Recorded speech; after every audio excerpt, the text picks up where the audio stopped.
छोरी त्यो घरमा जन्म हुन्छ जसमा भगवानले चाहनुहुन्छ कि यो घरमा छोरीको जन्म होस्, त्यसको घरमा मात्रै छोरी आउँछ, नत्र छोरी त चाहेर पनि प्राप्त हुँदैन हजुर। भाग्यले छोरा मिल्छ। केले मिल्छ रे? भाग्यले छोरा प्राप्त हुन्छ, तर सौभाग्यले छोरी मिल्छ हजुर। 1 2 होइन, 100 भाग्य चाहिन्छ छोरी जन्मिनको लागि। आफ्नो खुट्टामा उभिने हुनु पर्दो रहेछ, आत्मबल दरो हुनु पर्दो रहेछ। जस्तो परिस्थितिसँग पनि म जुझ्न सक्छु। म रानीको, राजाको छोरी हुँ, राजाको बुहारी हुँ, मलाई सुखै सुख हुन्छ, होइन रहेछ हजुर, होइन। परिस्थिति के आउँछ त्योसँग जुझ्न सक्छु भन्ने हिम्मत हुनु पर्दो रहेछ। त्यो हो नि त जीवन। त्यही भएर जीवनमा आउँछ उतार चढाव, सबको जीवनमा आउँछ, तर हर परिस्थितिसँग जुझ्नु पर्दो रहेछ। खूब प्रेमले यहाँ भगवती परम्बाको आमाको स्तुति गर्नुहुन्छ। र नवरात्र व्रत जस्तो व्रत, जो कोही पनि नवरात्रमा व्रत राख्दछ उसको हर इच्छा, हर मनोकामना यो धरतीमा पनि पूरा हुन्छ र परलोकमा पनि मोक्ष मिल्छ भन्नुहुन्छ। नवरात्रको व्रतमा बडो सुन्दर भाव छ। भगवान शिवको रात्र शिवरात्रि भने हामी कति दिन मनाउँछौँ? कति दिन? अलि जोडले भनिदिनु न, कति दिन? 1 दिन। भगवान शिवको रात 1 रात छ, शिवरात्र। तर परम्बा भगवतीको रात हेर्नु त कति रात छ? 9 रात छ हजुर, नवरात्र। जगदम्बा आमाको स्थानमा बडो माथि उच्च आसनमा राखिएको छ। आमा जगदम्बालाई यसरी नवरात्रको व्रतको महिमा वर्णन गर्नुहुन्छ। तब जन्मेजय बडो प्रसन्न हुन्छन्। यता सुदर्शन खूब माताको मन्दिर, देवीको मन्दिर बनाउनुहुन्छ।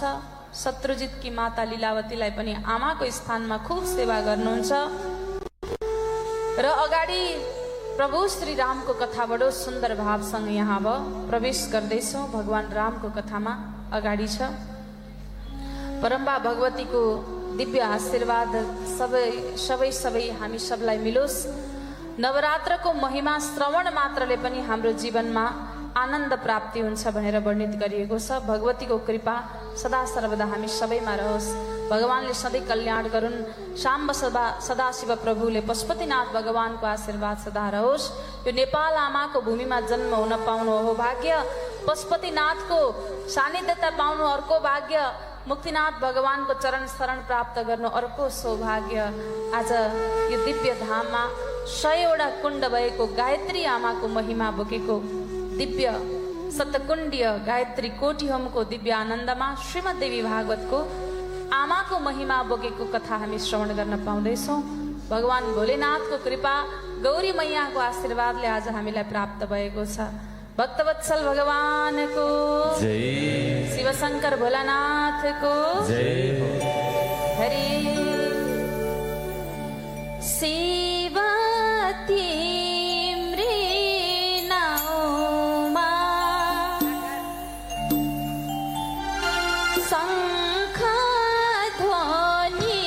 ठाउँ ठाउँमा शङ्ख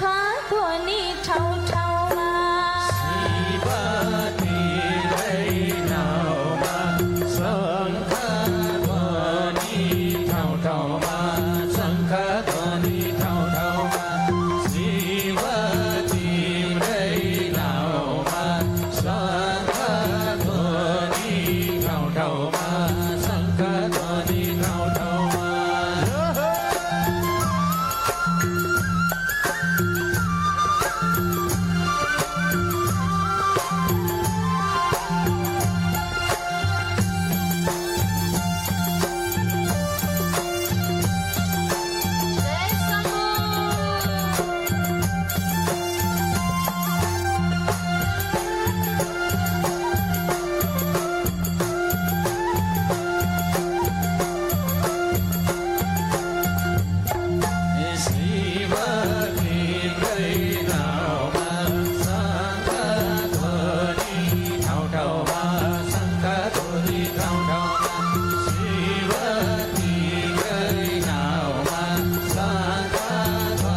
The silence hums like a forgotten ride.